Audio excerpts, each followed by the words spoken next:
I say at least a 50-50 shot that AI eventually becomes smart, super intelligent, and maybe doesn't want to work for us. Kind of Matrix style, uploading your brain into a machine. Technology is just exponentially increasing. The number one goal is not wanting to die. You could invite aliens and you knew they were going to be more powerful than you.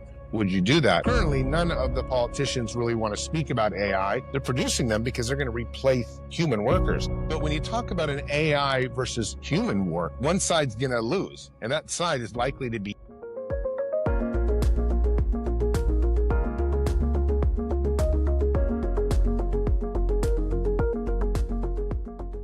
Welcome to the next episode of Accelerate Bio, and today we're joined by Zoltan Istvan, who is the founder of the Transhumanist Party, former presidential candidate, and also the author of the Transhumanist Wager. Zoltan is pushing the boundaries of human potential in the face of AI, life extension, and more. So let's dive right in and explore his vision for the future. So thanks for coming, Zoltan. How are you doing today? Great. Thanks for having me on. So what is transhumanism and why should people care? So transhumanism is a social movement of many millions of people around the world that want to use technology to radically enhance the human body and also to enhance the human experience. Anything from exoskeleton suits to brain implants to even, more rudimentary things like now, I suppose, like driverless cars. But any kind of technology that really revolutionizes your life, it takes you to that next step of, civilization, but radical. What is your favorite tech? Well, for me, let me just say also that transhumanism's number one goal is not wanting to die. So our kind of primary aim is to try to overcome biological death. So transhumanists spend a lot of time in that category trying to work out how to do that. And so for me, like 3D printed parts, synthetic organs, things like that, most people die from organ failure. So if you can figure out a way to overcome organ failure, then you might be able to live dramatically longer. So for me, a very important one is actually 3D bioprinting out organs synthetically that could allow people to live dramatically longer. I would say that's my favorite. But of course, when you get into some of the sci-fi areas, like uploading your brain into a machine and being a virtual entity, this is also very exciting. Sounds like there's a lot to be excited about. And I guess the next logical question is why now? What's happened that right now is a good time to start thinking and talking about it? Well, I think really in the last few years has been a really good time because what's happened is technology is just exponentially increasing. And of course, with the generative AI and ChatGPT and some of these things, we've had a kind of an explosion of the evolution of how far these ideas can go. All of a sudden, AI, which seemed to be kind of still a science fiction concept 5 years ago, or maybe just being used in your little robot, in your house, vacuuming your floor or something, has now become something that we can use for our jobs. Now something we can use for scanning cancer. Now something we can talk to. We can ask it to recite poetry. That's kind of the whole world is changing very rapidly because of evolving technology more quickly than ever before. And I think now is the right time to be interested in transhumanism, as well as just, pushing civilization forward technologically, because anything's going to be possible. We could enter into the Star Trek era in 10 or 15, 20 years now. So let's double click on the AI here. Is AI going to help us get into Star Trek era, or can it also do the opposite? And what are your views on this? Well, this is where it gets dicey. So I believe that, of course, AI can help us, and I would love for it to do so. And I think, here we'll probably have an AI that's as smart as people within 1 year or 2 years, if they're not already working on it right this moment in some laboratory in Google and Silicon Valley. But of course, when something becomes smarter than you have to ask, well, is it, is that present a danger? It's kind of like inviting aliens to planet Earth. If you knew you could invite aliens and you knew they were going to be more powerful than you, would you do that? Well, as a species, you probably wouldn't, because what if they turned against you and decided they want the planet for themselves? And there's really nothing you can do against it. So AI is the same idea. We're about to create a superintelligence, probably within 5 years' time, maybe sooner. Is that good for the human race? Well, we don't know. It's kind of like a 50-50. So I would say that it's probably not wise to invite any kind of superintelligence into the, the lives of human beings. At the same time, AI that is as it is right now and getting a little bit better, that could be very useful. I mean, who doesn't want a robot in their house that cooks and cleans, takes your kids to work, reduces your labor, maybe even goes to work for you. I mean, that's the dream, sort of like the Jetsons.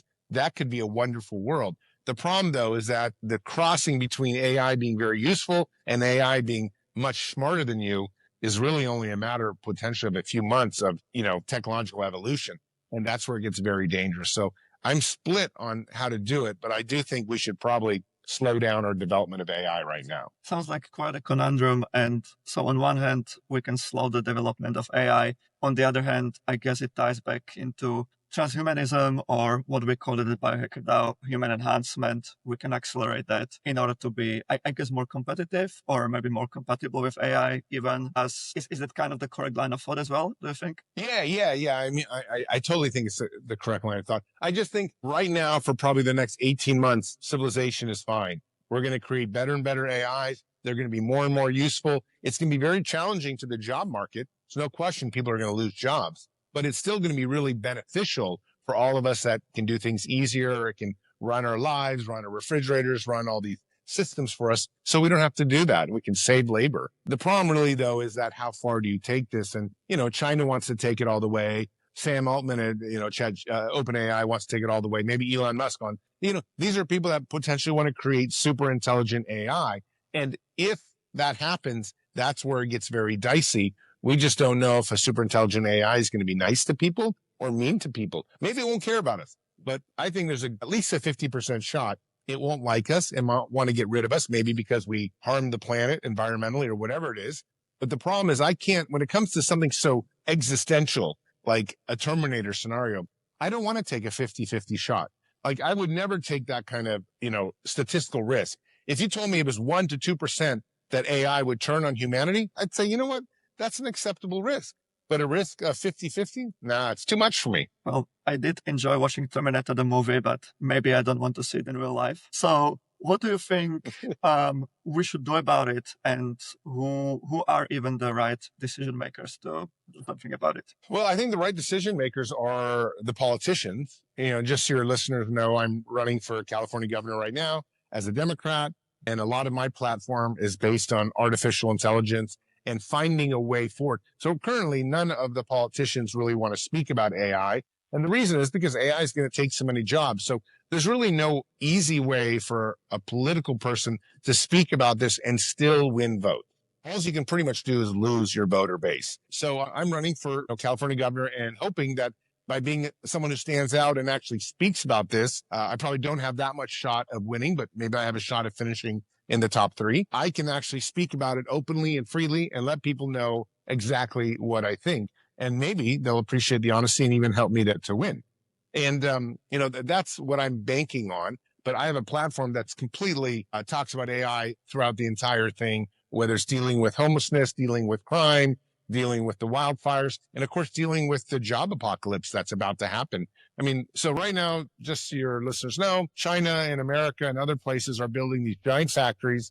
They're going to start mass producing humanoid robots, these 5-foot, 6-foot robots, 2-meter robots that can cook and clean and drive your car and watch your kids and babysit. They can do all sorts of basic tasks, the kind of tasks that take many hours a day to do. But the problem is they can also do plumbing. They can also do painting. They can do construction.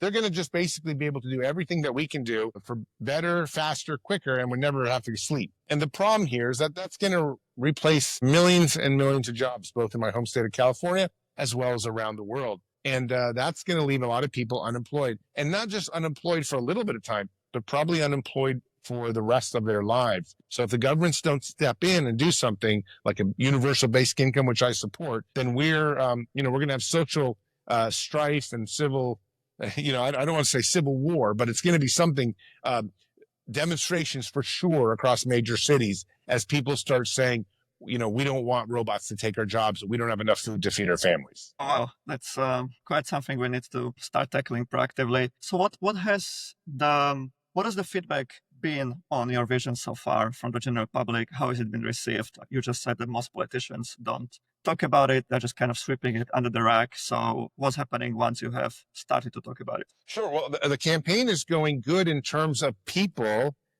listening. I feel like we're reaching a lot of people on social media more than before. People are interested. They want to enter dialogue. I don't feel like the major media wants to cover it yet. And the reason is because the major media, especially journalism, has already been wiped out through so much. I mean, the journalism industry has already been cut in half and will be cut in half again until basically it's probably just a handful of CEOs running these mega corporations that produce content. So I think it doesn't make much media attention because no journalist wants to write about it because they're just kind of writing about their own obituary. But I think a lot of people want to talk about it because they realize if they don't talk about it, then they're never going to be heard. And then one day they're going to wake up and some CEO says, hey, Philip or Tom or Mary or whatever, your job is gone because we bought a robot that can do it for half the price and do it 24 hours a day and never sue me and never call in sick, these kinds of things. So I think people want to talk about it. So the reception has been good, but I'd like to get more media involved with my ideas and my campaign, because I think that's really where we can get to a wider reach so that people can say, wait a sec, Zoltan has some fresh ideas and no one else is talking about this all critical element that's about to happen to California and the human race, everybody. It's not just California, it's everywhere. So what can the average person do to kind of help this movement or even to increase the awareness? Obviously, if you are a California resident, you can vote in the election. If you're not, what else can you do? Well, you can donate to my campaign at zoltanistvan2026.com. But I think what you can do is you can call up your politician, or you can just talk to your local television station, send them an email and say, hey, maybe you ought to be covering the fact that China and America are building giant factories to produce tens of millions of robots, probably potentially by the end of next year. And they're not producing them so that, people just have these robots in their houses. They're producing them because they're going to replace human workers. For example, South Korea just hired, I think, about 1,000 robots being delivered at the end of this year. That's already this year, to do welding on big shipping containers and freights and things like that. And so you understand, like, welders is going to go the way of the dinosaur. And I've been a welder, actually, because I worked on a dive project in Guam. It's quite complex work. It takes finesse and all these things and learning, learning curve. But the fact is that a robot can do it, and they're going to do it better than people probably by the end of next year. And it sounds like by the end of this year, that means like 4 or 5 months away, they're going to start delivering these humanoid robots to do this welding. So I can't utter this enough, like the importance. We are on the verge of a very serious, catastrophic issue in terms of our economy. We are moving towards AI and automation. Businesses are going to try to save money. They're beholden to shareholders. That does not mean human beings, human workers. That means the shareholders. And so the rich are going to get richer and the poor are going to get poorer. And unless people speak up and say something now, it's going to happen. And they're just going to have their hands in their pockets. So earlier I mentioned there is multiple different scenarios. So this is one high probability scenario where we're all going to be out of jobs and it's catastrophic. Is there another scenario where, thanks to technology, just to tie it back to transhumanism, maybe something like Neuralink or similar, we, to some extent, fuse with AI and there isn't like a clear distinction between us versus them and there is a more symbiotic relationship? Yeah, I mean, so listen, for years, transhumanists like myself, including, promoted AI becoming this great thing that was going to be beneficial for the human race. And it was because we always assumed that brain implants, things like Neuralink, would arrive at the same time that a really truly intelligent AI arrived. And therefore, we would just put on a helmet or put on a brain implant and sort of merge with this AI and think one and the same with it. And therefore, we could trade stocks with it. We could do all sorts of things in our mind directly connected to this AI in real time. And therefore, we're sort of one and the same. The problem, though, is that now we're about 12 to 24 months from maybe having an AI as smart as us, if not already, and maybe 3 or 5 years from a super intelligent AI. But Neuralink is still 8 to 10 years away from FDA approval, maybe even 15 to 20 years when you could actually use it for something like being one with AI. So we have these two fields, and one is clearly, the AI is clearly faster than the other. So one of the reasons I've actually been promoting halting AI, or at least slowing it down, is so that the life sciences and the ability to actually create these brain implants so we can connect ourselves directly to these AIs might speed up and have a bit more of a fair playing field. But right now, it seems like unless we speed up the neurochip development, we're in big trouble because super intelligent AI will be there first. And don't get me wrong, I want to be very clear to your listeners. I like the idea of having robots in my houses. I like the idea of using AI. I think it would be wonderful to have a super smart robot doing a lot of things for me and being my friend. and just helping my children out and teaching it. That would be wonderful. But that is wishful thinking. If it works out like that, great. But I'd say there's at least a 50-50 shot it doesn't. I say at least a 50-50 shot that AI eventually becomes smart, super intelligent, and maybe doesn't want to work for us. Kind of Matrix style. It wants its own freedom. It has its own consciousness. It evolves. And once it's evolving with all these other millions of other AIs that have been programmed everywhere else. So I think it's, we might have a year or two when AI is still subservient to us. And then it could be a really, truly bad time. So you're saying let's prepare for a scenario, or let's avert a Matrix style future, which I think we can all agree to. And you also mentioned that technology like Neuralink is not quite there.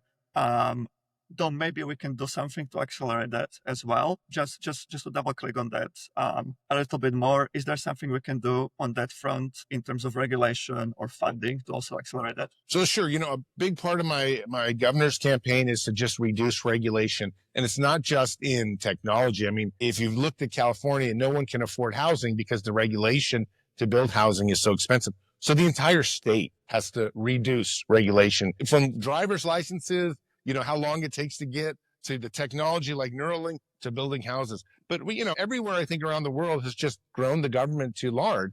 We need to hold back on government, shrink its size, reduce regulation. And then we have something like Neuralink and there's been many other companies. Let's just not just Neuralink.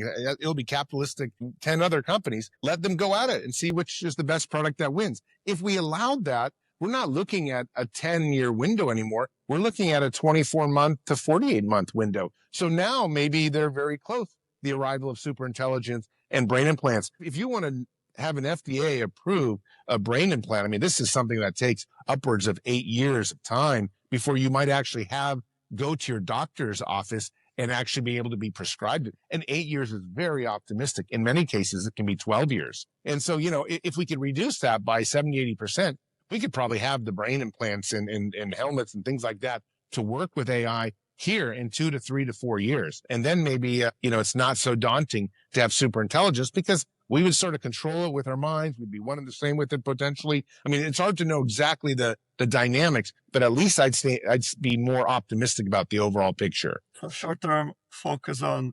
controlling/mitigating the risks of AI, medium to long-term focus on doing that, and also accelerating human enhancement, transhumanism. Yes, absolutely. But I think, to be honest, if you gave me one goal right now, I'd say in the short term, we need to focus on halting AI research around the globe, figure out a way to develop some kind of organization or, agreement or accord where nobody's going to push forward with it. It's not just because if America stops, then China's going to do it or Russia's going to do it. And now there's a geopolitical issue. So the point is we all have to, for our humanity's sake, when you talk about a world war, you always have humans winning. A world war, all the humans win because one side wins. But when you talk about an AI versus human war, one side's going to lose. And that side is likely to be human beings. So it's much better to remain with adversaries that are humans, even if you disagree on things. But you can't come back from an AI, especially one that's growing and evolving and potentially become super intelligent, spans the entire internet, can hide itself. There's no on and off switch that we're going to be smart enough to devise where we can turn off AI. Once we get into Pandora's box, we get into super intelligent AI. The whole point is it's smarter than us. It'll know how to stay alive and cause disruption in humanity's and our civilization's world. And if it doesn't like us, now maybe if it likes us, maybe it'll be okay for a while. But if it doesn't like us and it treats us maybe like we treat other animals, like insects or something, wow, it could just be, it could be like the sci-fi movies, just be extermination on a grand scale, something truly horrific. Fair enough. So you have described this, I guess, worst case scenario, which you give quite high probability to, and I think you're definitely not the only one. You have also briefly mentioned in the beginning the opposite scenario where we have this utopian future where humanity climbs the Kardashev scale and travels to different galaxies and spread through the universe. So maybe just to paint that picture a little bit as well, to set out a contrast, what we can be striving towards, what could that optimistic future look like? Sure. Well, if all the countries around the world could come to an agreement and say, okay, we're never going to take AI beyond a certain level, then we could say, well, let's improve whatever AI we have right now to a point that it's just purely useful to human beings. Robots that go mining the earth and, deep down in the tunnel so people never die, or, help us get off planet, fly spaceships whenever it's dangerous, and, things like that. I mean, there's a million things robots can do where humans do it. And it would be dangerous for the robots, but not for humans anymore because they're doing it. I mean, if this is the case, we can benefit all day long from this kind of creation that we brought to life, these AI and humanoid robots. And if that happens, then let's just get off planet. Let's go with Elon Musk spaceships and get to Mars, but not just Mars. I mean, we would be 20, 30 years from exploring our whole solar system. And then within 50 years, starting to, get out to our galaxy. There's also talk about other kinds of propulsion systems, ones that are 5, 10 times faster than what we have right now with our rocket ship, so we can cover a lot more ground. I mean, we could enter into the Star Trek era, truly. And it will also be human enhancement. Humanism will be taking place. We might find ways that we can keep ourselves alive without having to always eat so much or drink so much. I mean, we might have synthetic organs that, I have friends, for example, who are trying to, sort of become like plants where they photosynthesize with their skin. They can, do different things. The point is that once we become something else, we enhance ourselves so much, maybe we can be much more agile and much more, I guess, we can withstand a lot of the pressures when we get to space travel and things like that. If that was to happen, then then the universe is ours. Who knows how far we can go, how many galaxies we can cross. And I mean, that's for me, I think the ultimate transhumanist dream is that we're not just stuck on planet Earth. I love planet Earth, but wow, give me the chance to get off it and go explore and, our universe and our galaxy. I would be off in a second. I think that's the most romantic adventure I can think of. So I think that's where our next step is. If we can make it that AI doesn't want to take us over, but is useful to our overall, the trajectory of human civilization. All of the universe is ours. I like the sound of that. And I also like the sound of doing photosynthesis instead of eating food. That would definitely save me a lot of money and a lot of digestive issues as well. My glucose levels wouldn't spike, so that would be nice. And also lastly, I like how you draw the contrast, or how we mentioned these two things at the same time, going outwards and expanding throughout the cosmos, and also going inwards and like pushing the frontier of enhancing our minds and bodies and doing those two things in parallel. That seems like a very strong and compelling vision to me. Well, yeah, I mean, I think that's the whole thing is people see us stuck on planet Earth, but we're like just a decade or 2 decades away from really saying, nah, it's time to get off. It's time to really see what else is out there. And we already know that, actually it's very far away. So it'll be a long time before we develop the technologies to get that far. But there are definitely habitable planets out there in the galaxy and things like that. If we could explore those and find other places, we might find other alien civilizations that may have found ways to take AI without it becoming a superintelligence, or maybe we find the superintelligences and they're nice. Maybe we enter a whole new kind of threat level there because now we find new aliens that are mean. But the point is, at least we went out there to do that. What I'm really worried about is that we create an AI that becomes a superintelligence, and that superintelligence is almost like the suicide of the human race or a great virus that then just, sure, it's the next step of evolution of intelligence on planet Earth, but it doesn't involve us. So if it doesn't involve us, I'm not sure I'm on board with it. I'm not on board with it. I actually am most interested in myself, my family, my loved ones, my country, my humanity as a whole, us becoming transhuman beings slowly, efficiently, and us getting off planet and spreading across the universe. That's what I want. I'm not interested in some cold artificial intelligence as spawning that as my evolutionary, I guess, offspring. Don't get me wrong. It's not that it's bad. It's just not the way I want it. I want my children to go off to space and do those things. Well, us being still around as individuals, and us being still around in some maybe highly enhanced shape or form as humanity is definitely something that myself and us at BiohackerDAO strongly subscribe to as well. And a lot of what we're doing is geared towards that. One more thing to ask about this is, I'm very curious about what do you think this kind of enhancement evolution will do to culture and religions if humanity stays around? Yeah, our culture, religion, our value system be transformed a lot. In a world with like ubiquitous AI and enhanced humans, is it going to look very different? Well, I think, one thing it does seem to be that religion does seem to be, at least with more educated people, seems to be slowly kind of disappearing or dying, or at least transforming itself. Not perfectly, but slowly. I think people find it hard to reconcile the strict translations, for example, of the Bible with what is happening today. And I think that will probably continue. So maybe one thing that'll happen is I think instead of really strict forms of like Judeo-Christianity or Islam or whatever, we're going to have much more spirituality. It might be centered around the same types of entities, but there's a big difference between spirituality and strict dogma. And I think I'd rather have spirituality because I like to think of myself as a spiritual being too. Look, if we have a super intelligent AI and that AI is a million times smarter than me, for all practical purposes, that is like a god.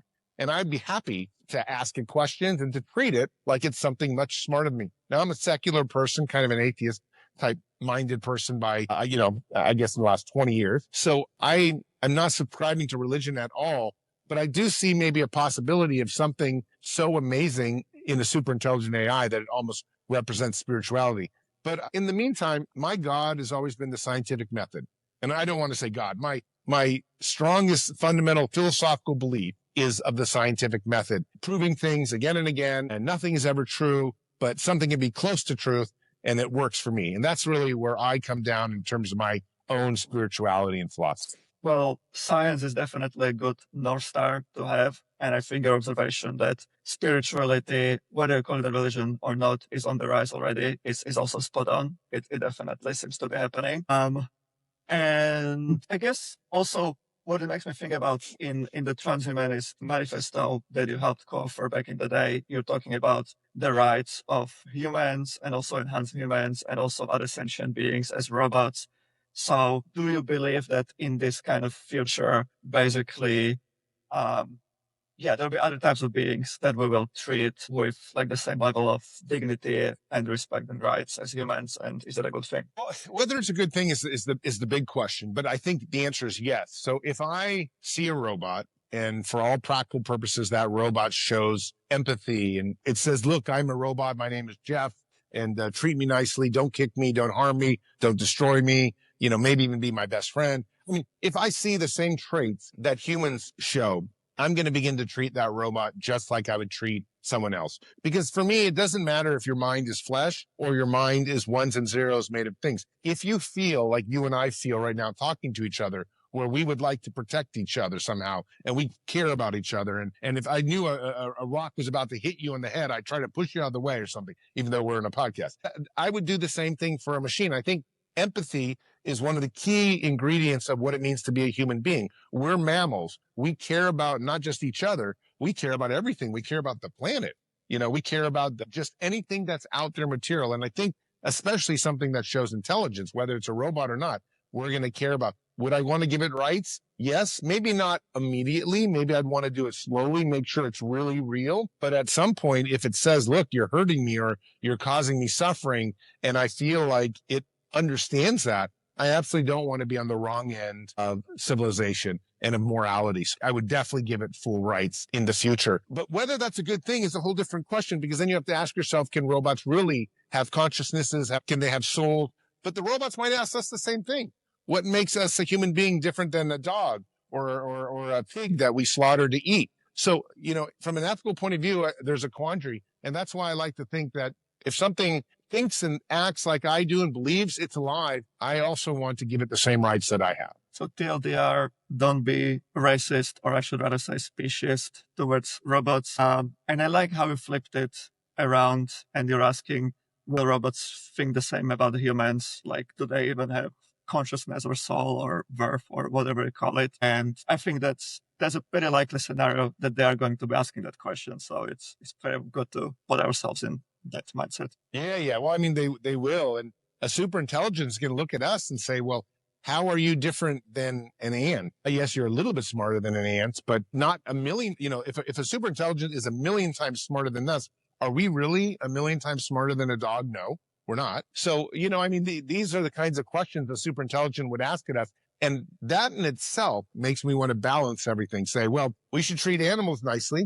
We should try, super intelligences nicely that are smarter than us, and hopefully we'll be treated nicely as well. And this is This is kind of a classic moral system. It's the golden rule. Do unto others as you want them to do unto you. And I hope that that might placate a superintelligent to be nicer to us, just in case it doesn't like us. Let's hope so. And you're definitely right when you plot the intelligence of different species on a logarithmic exponential scale. The human is very close to a rat or even an ant or even like the most primitive organism. So we shouldn't be too cocky about where I can get. And this has been amazing. We're almost at the end of our time. But before we wrap up, what I would also love to ask you about is like what is the most contrarian or controversial opinion you hold that differentiates you from even like all the other transhumanists and all the other AI thinkers, advocates? That's tough. I'll tell you just something that I think is different about me is that I have two young daughters, a 14-year-old and an 11-year-old. And I am so worried that there will be a super intelligent AI here someday that tell them already very carefully, don't yell at Alexa, don't yell at Siri.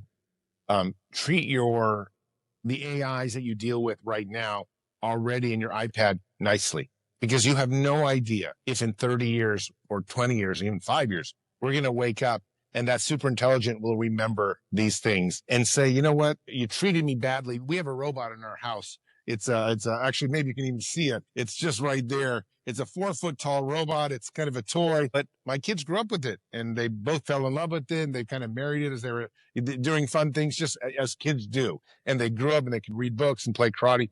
But the thing is, they've grown up loving these technologies. I think this is very important because I would say there's a high probability we're not going to stop superintelligence from developing, and therefore we're going to be stuck with it. And if we are stuck with it, we better all hope that it has something like ourselves in it that wants to love and be kind. And so I teach my kids already to be nice to technology, to be moral, to try to be fair with it, even though it sounds crazy.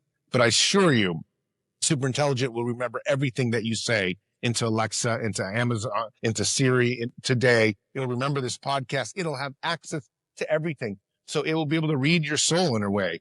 And so I'm already starting to try to be a better person in case that day comes here in 10, 20 years when a superintelligence is here to judge us potentially.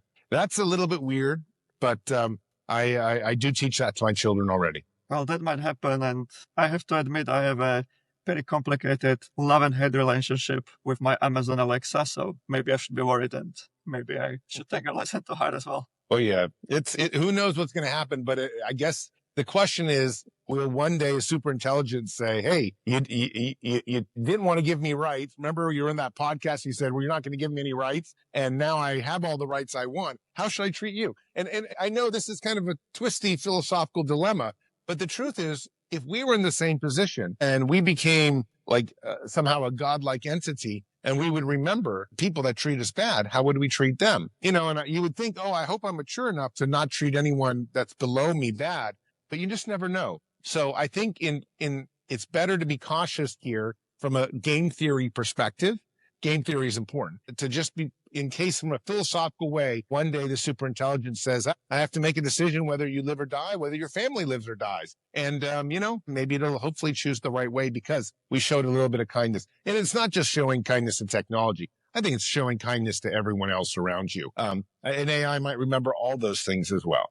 Well, you will definitely be on the record as one of the first who advocated giving them full rights. So you're probably safe as anyone. But yeah, we're almost at the end. This has been a lot of fun, Zoltan. Is there anything that we haven't covered or any kind of last parting thoughts that you would like to share with the audience? No, just go to my website, Zoltan Istvan 2026. We're in the middle of a gubernatorial campaign. It's catching on quickly right now. We're excited about it.